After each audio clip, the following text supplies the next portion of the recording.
বিশ্বাস করেন এটা যে কি ভালো হয়েছে খেতে। আলহামদুলিল্লাহ, মাশাল্লাহ। চায়ে ডোবাতেই মোমের মতো গলে যাচ্ছে, মুখে দিতেই মিলিয়ে যাচ্ছে। আজকে বানানোর পর আবার অর্ডার হয়েছে, কালকেও ঠিক এরকম বান তৈরি করে দিতে হবে। নরম তুলতুলে, একদম হেলদি, অল্প খরচে ঘরে বসেই তৈরি করে নিলাম এরকম মজাদার এবং সুস্বাদু বানগুলো, যেগুলো চায়ে ডুবিয়ে খেতে অসম্ভব ভালো লাগছিল। আজকে আমাদের নাস্তার টেবিলে এই নাস্তাটাই সবচেয়ে বেশি শোভা পেয়েছে। টুকিটাকি অন্য আরো কিছু থাকলেও সবচেয়ে বেশি নজর কাড়া ছিল এই সুস্বাদু বানগুলো। চায়ে ডুবিয়ে আমরা সবাই সুন্দর করে আড্ডা দিলাম আর খেয়ে নিলাম। চাইলে আপনিও চমৎকার একটা আড্ডা জমাতে পারেন এই মজাদার নাস্তাটার সাথে। তো প্রথমেই নর্মাল চায়ের কাপের 1 কাপ দিয়ে দিবেন কুসুম গরম পানি। আপনার আঙুলটা সহ্য করতে পারে ঠিক এরকম পানি। স্বাদ মতো লবণ আর 1 চা চামচের মতো ইস্ট। ইস্ট আপনারা যে কোনো দোকানে কিনতে পাবেন, সুপার শপে তো অবশ্যই পাবেন। আর বড় ধরনের যে মুদির দোকানগুলো খোঁজ করলেই পেয়ে যাবেন। 60 থেকে 70 টাকা দাম, আমার হাতে যতটুকু বোতলটা দেখলেন। এরপরে স্বাদ অনুযায়ী একটু চিনি অ্যাড করে দিবেন আর সামান্য একটু ঘি দিবেন। ঘিটা অবশ্যই দিবেন। ঘিটা দিলে ইস্টের যে একটা গন্ধ থাকে সেটা থাকবে না। আর যদি ঘি হাতের কাছে না থাকে, অনেক সময় অনেক জিনিস আমাদের হাতের কাছে থাকে না, শেষ হয়ে যায়, দেখা যায় আনা হয় না মনের ভুলে, তাহলে সামান্য একটু এলাচের দানা বের করে 2-3টার মতো একটু গুঁড়া করে অ্যাড করে দিবেন। ইস্টের গন্ধটা, বাজে যে গন্ধটা থাকে সেটা থাকবে না একদমই। এছাড়া ভ্যানিলা এসেন্স দিতে পারেন সামান্য 1-2 ফোঁটা। এরপরে মেজারমেন্ট কাপের 1 কাপ মতো ময়দা দিয়ে সুন্দর করে মেখে উপর থেকে একটু তেল অথবা ঘি দিয়ে এটা আমরা রেখে দিব রেস্টে 1 থেকে 1.5 ঘন্টার জন্য। 1 থেকে 1.5 ঘন্টার ভিতরেই এটা অ্যাক্টিভ হয়ে যাবে। যদি আপনি অন্য কোনো কাজে ব্যস্ত থাকেন, 2-3 ঘন্টা হয়ে গেলেও সমস্যা নেই। নিম্নে 1 থেকে 1.5 ঘন্টা রেখে দিবেন। এরপরে ইস্ট অ্যাক্টিভ হয়ে গেলে বাতাসটা বের করে নিয়ে জাস্ট একটু মেখে নিয়ে আপনি যেই কটা তৈরি করতে চান, যত বড় সাইজের, সেই অনুসারে কেটে নেবেন।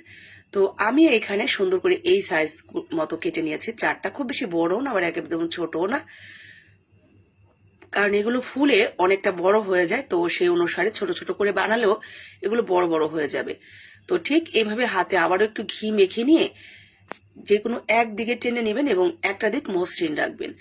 এরপরে দেখেন আমি এই কুকি কাটারগুলো দিয়ে ডিজাইন করে নিয়েছি মাঝখানে। আপনি যে কোনো কিছু দিয়ে দাগ কেটে নিতে পারেন, অথবা দাগ না কাটলেও কোনো সমস্যা নেই। আমি আরেকটু সৌন্দর্য বাড়ানোর জন্য মাঝখানে 3টা কুমড়ো বীজ দিয়ে দিয়েছি। আপনি একটা বাদাম দিতে পারেন, কি একটা কিশমিশ দিতে পারেন, আবার ওই যে বললাম কিছু না দিলেও হবে। উপর থেকে সামান্য একটু হাতে পানি নিয়ে এইভাবে একটু সাদা তিল দিয়ে দিবেন। হাতের কাছে থাকলে দিবেন, না থাকলে না দিলেও হবে, এটাও অপশনাল। এগুলো সৌন্দর্যের জন্য আপনার মনের মাধুরী মিশিয়ে সাজিয়ে নেবেন।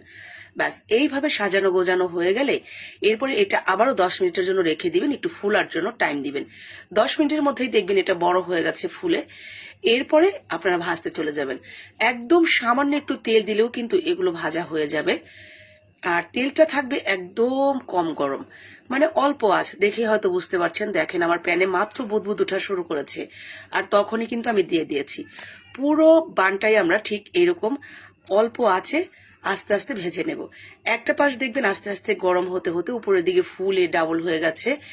এখন উপরের দিকে এইরকম একটা চামচ নিয়ে একটু তেল ছিটিয়ে ছিটিয়ে দিবেন, কারণ উপরের দিকটা কাঁচা রয়েছে। আপনি যদি উল্টে দেন তাহলে ওই কাঁচা দিকটা নিচের দিকে লেগে আপনার চ্যাপটা হয়ে যাবে।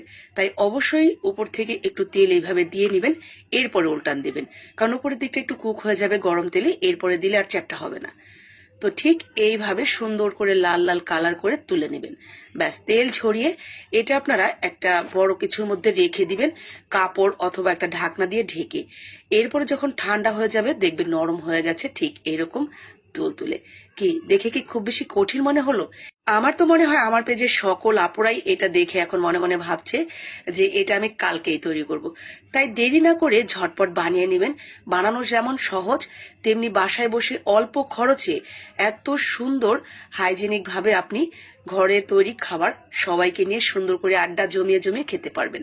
গরম গরম চা, ঘন করে দুধ দিয়ে 1 কাপ চা বানাবেন, সাথে এই গরম গরম বান। আর কি চাই? আড্ডা জমে পুরো ক্ষীর হয়ে যাবে। ভালো লাগলে বানাবেন, লাইক কমেন্ট একটু শেয়ার করে দিন।